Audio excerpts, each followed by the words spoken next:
Buenas noches compañeros, mi nombre es Erika Duarte y a continuación les hablaremos sobre la red vial en Colombia.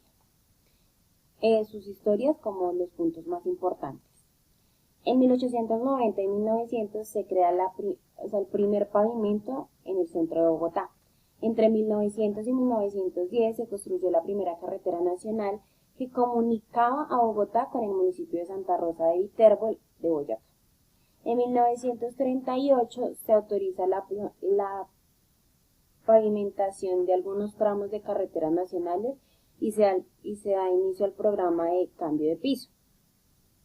En 1940 y 1950 se decreta la construcción de las 4 troncales, que son las siguientes: occidente, que une a Tumaco con Cartagena; oriental, que une Tres Esquinas con Santa Marta; transversal, Bogotá-Pizarro; transversal, Puerto Carreño-Turbo. Entre 1960 y 1970 se da inicio a incrementar el plan vial. Entre 1980 y 1990 el Departamento de Planeación mide la eficiencia del transporte con base a costos, tiempo, calidad.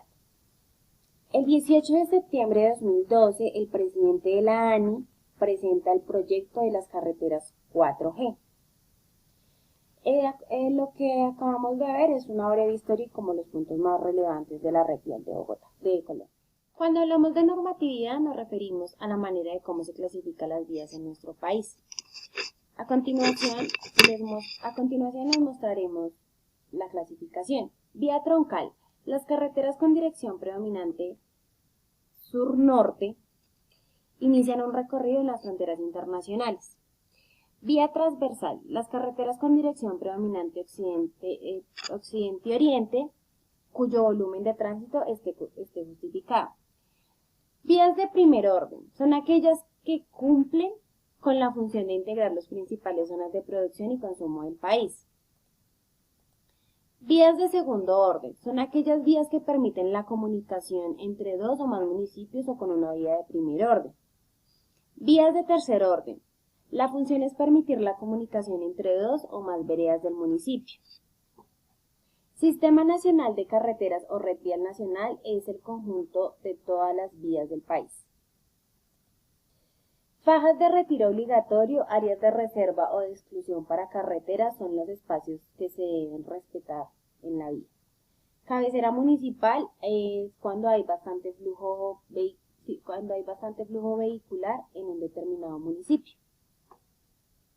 De operadores logísticos en el transporte terrestre encontramos que se dividen principalmente en 2 en Colombia. El primero son los almacenadores de mercancías y el segundo las transportadoras de carga por carretera. El primero utiliza su infraestructura física propia y el conocimiento en el manejo de las mercancías. El segundo utiliza la infraestructura vial del país y su conocimiento sobre el transporte. ¿En qué momento se encuentran estas dos? En el cual las almacenadoras de mercancías prestan un servicio adicional de transporte y distribución física, en el cual es necesario que subcontraten a las transportadoras de carga por carretera. Encontramos que los operadores logísticos son un eslabón integrador muy importante dentro de la cadena de abastecimiento y su función o su aporte a las empresas usuarias es que éstas pueden dirigir sus esfuerzos, sus recursos financieros, humanos y técnicos en su actividad básica y no en el tema de transporte y almacenamiento. ¿Cómo funciona? Dentro de las empresas pueden existir empresas tercerizadas o outsourcing, que son empresas contratadas. Por lo tanto, dichas empresas outsourcing prestan un servicio respecto de las actividades y servicios logísticos que requiere la empresa. Estas empresas están contratadas para generar sinergias entre los fabricantes y los distribuidores, en el cual la competitividad se rige por los costos de operación logística, en el cual es importante que exista una diferencia entre el costo que encuentra el cliente directamente con el proveedor y el costo que nosotros como operadores logísticos podemos acordar con el proveedor. Esto nos da competitividad en el mercado y seguramente nos contratarán dependiendo de cuál sea nuestro costo. Ahora, Los operadores logísticos dentro de la integración de la cadena de suministro se dividen en un OPL, que es cuando la empresa gestiona directamente su logística con sus propios medios. El segundo PL, el 2PL, perdón, que es cuando se empieza la subcontratación de servicios logísticos básicos como el transporte y el almacenaje. Y la gestión, sin embargo, permanece directamente en manos de la empresa contratante, es decir, que nosotros prestamos nuestras instalaciones físicas para dichos servicios. El 3PL se basa en la externalización de funciones logísticas como transporte, almacenaje, control de inventarios y parte de la gestión logística, es decir, cuando no necesariamente dentro de nuestras instalaciones se realizan dichos procesos de la cadena logística. El LLP es el siguiente del 3PL, donde el 3PL toma el control y gestión de los demás operadores logísticos de una compañía, no solamente respecto de mi función, sino de la función de otros operadores y su coordinación.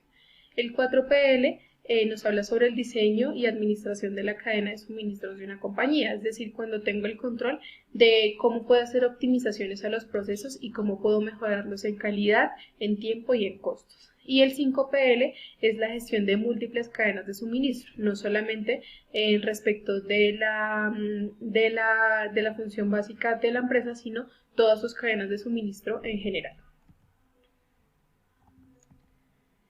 Ahora, aterrizándolo respecto de los operadores de transporte terrestre en Colombia, encontramos en esta gráfica las empresas de carga de cubrimiento nacional.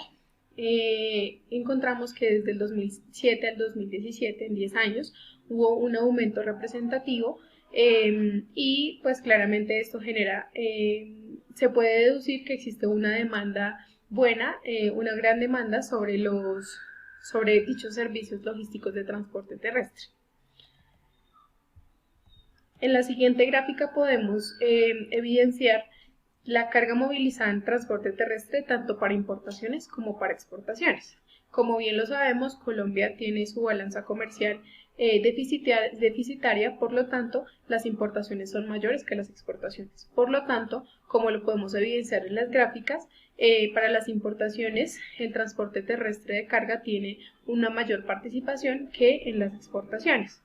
Por lo tanto, podemos ver en las gráficas del 2008 al 2018 que en las importaciones va aumentando mientras que en las exportaciones disminuye, debido a lo que les acabo de comentar de la balanza comercial deficitaria. Es entendible que para las empresas de transporte terrestre es muy importante que la demanda se mantenga o aumente, debido a que los costos de transporte en Colombia son bastante elevados por el tema de los peajes y las conexiones, las pocas conexiones de vías generaciones 4G y 3G que existen en el país. Por esto es importante tener en cuenta dichas variables al mencionar el crecimiento de dichas empresas en el país. Respecto de los aspectos informativos y tecnologías del transporte terrestre en Colombia, quiero mencionar los sistemas para la gestión de la información que son muy importantes. Dentro de todo el proceso de gestión de transporte terrestre deben existir diferentes controles y supervisiones a los procesos que se realizan para tener calidad en la prestación del servicio. Para esto existen diferentes sistemas, dentro de los cuales voy a mencionar 4 que son muy importantes. El primero es el TMS, que es el Sistema de Gestión del Transporte. Este nos permite controlar la operación y el costo del transporte. El segundo es el DMS, que es el Sistema de Gestión de Distribución, y este nos permite controlar la actividad de distribución física de los productos que llevamos dentro del transporte terrestre o dentro de nuestros vehículos. El siguiente es el SIG, que es el Sistema de Información Geográfica, y nos permite controlar la información geográficamente referenciada, es decir, funciona como el sistema de GPS.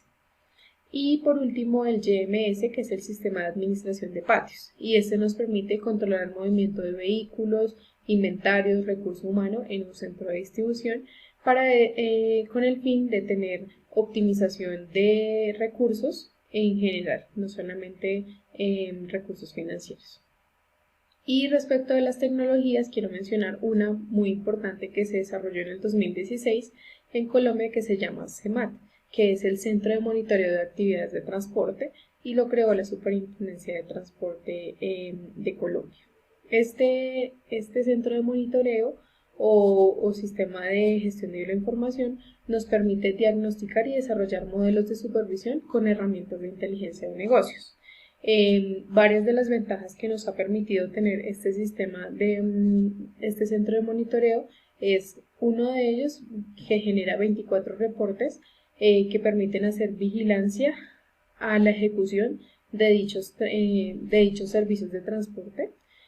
Segundo, que nos permitió hasta el momento el 85% de ahorro en el costo de la operación debido a las optimizaciones que se realizaron en base a dichos reportes mencionados anteriormente. Tercero, la generación de indicadores que advierten sobre posibles riesgos operacionales y financieros. Es decir, que no solamente nos permite supervisar, sino que a partir de dichos indicadores nos permite tomar decisiones sobre cuáles pueden ser dichos riesgos que puede ocurrir teniendo la operación de cierta forma y cómo los puedo cambiar para mejorar. Y por último, la prevención del riesgo de corrupción al lograr cambiar el flujo de información físico al electrónico.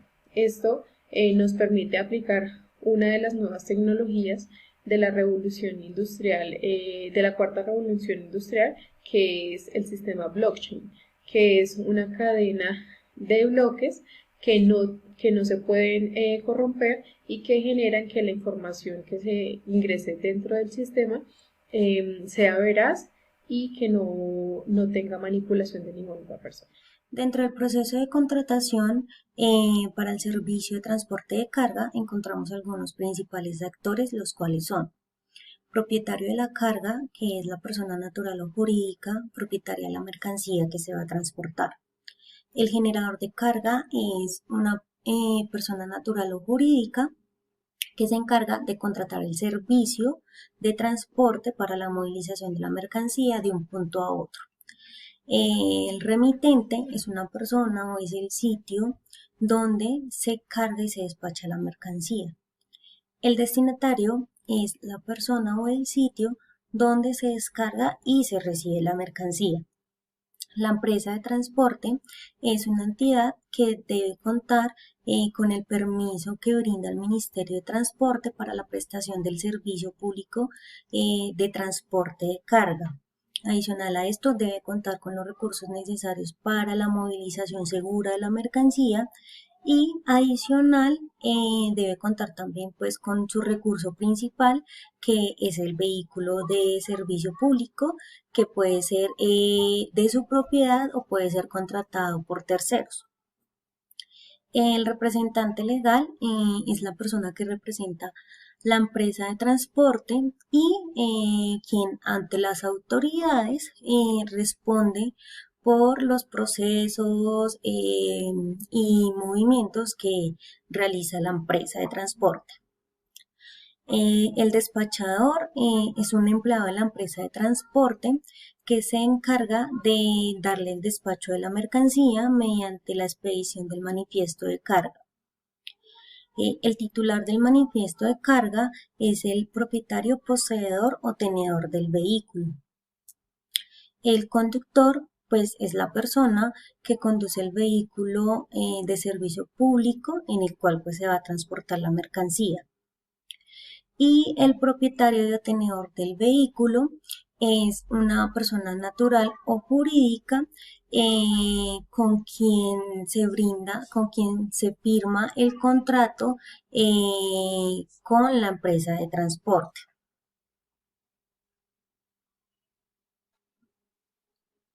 Otros actores clave dentro del proceso de contratación del transporte terrestre en Colombia a nivel de macroentorno son gobierno, comunidades y residentes, distribuidores, transportistas, distribución e instalaciones de almacenamiento, propietarios y gerentes y establecimientos comerciales. Aspecto internacional del transporte terrestre en Colombia. De acuerdo a un informe que realizó el Banco Mundial, la infraestructura de Colombia en cuanto a transporte presenta uno de los menores indicadores en cuanto a vías pavimentadas por persona con menos de 1 kilómetro. Lo que podemos ver en la imagen que tenemos acá es que levemente la supera Guatemala y Perú con 1.1 kilómetros de vías pavimentadas por persona. Posterior encontramos a Brasil y Chile con 2.5 kilómetros, luego encontramos a Venezuela con 3.6 kilómetros, encontramos más adelante a Malasia con 5.2 kilómetros y por último encontramos a Argentina con 5.9 kilómetros de vías pavimentadas por persona. Lo que nos lleva a decir esto que aún la infraestructura de transporte en Colombia está rezagada. Por otra parte,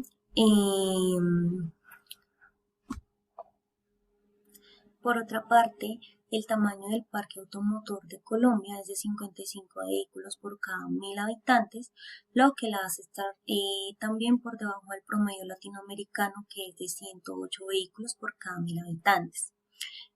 Adicional a esto, también cabe mencionar que los costos en cuanto a transporte terrestre en Colombia está un 2% por encima del promedio mundial, que es de 6%.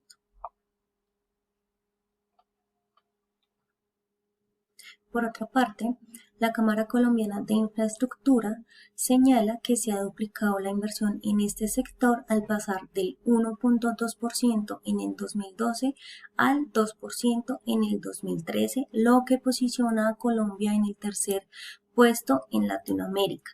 Sin embargo, pese a este resultado, Colombia tiene la misma calidad de infraestructura vial que países como Zambia, Bolivia y Camerún.